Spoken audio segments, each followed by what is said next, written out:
lods, ito yung highway dito. Yan. So yun, halos walang katapusan. Yun pa yung pinakadulo yan. Akyat pa po tayo ng bundok yan eh. Bundok ng mga bato dyan. At ano yun po, yan po yung dadaanan natin para papunta doon. Pagbaba naman po ng mga kabatuhan na yan, doon yung sa amin. Kaso puro ibabaw ng bundok na kabatuhan po tayo dadaan. So ito yung freeway mga loads. Bali 5 lanes po ito. Itong kalsada na ito. Itong area na to ay papunta po ng Fujairah, papunta ng Oman. Yung ano naman mga loads. So ang dito naman sa kabilang side naman po ay papuntang Dubai. Yan yung area na yan mga loads. Yan. Nakita nyo kung gaano kahaba yung itong aking tiyatakbo para lang makapasok sa trabaho. Yan, isipin nyo yan. Yan. So marami naman pong kainan. Makikita nyo dito sa kalsada pag nagutom ka ay marami naman pong kainan.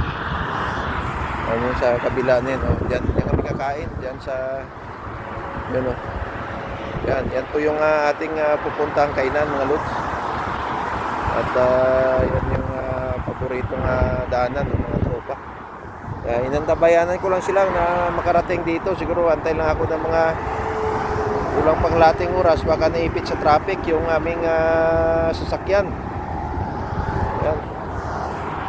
So yan po. At nakikita nyo kung gaano kasimple lang po yung aming lugar dito at napakalawak po ng kalupaan. Ayan, maabot tanaw nyo, puro lupa nakikita nyo yan. Yan, pero makikita nyo ito kung gaano kahaba itong kwan. Ganito yung kahaba, mga puro paving blocks po lahat yung daanan dito.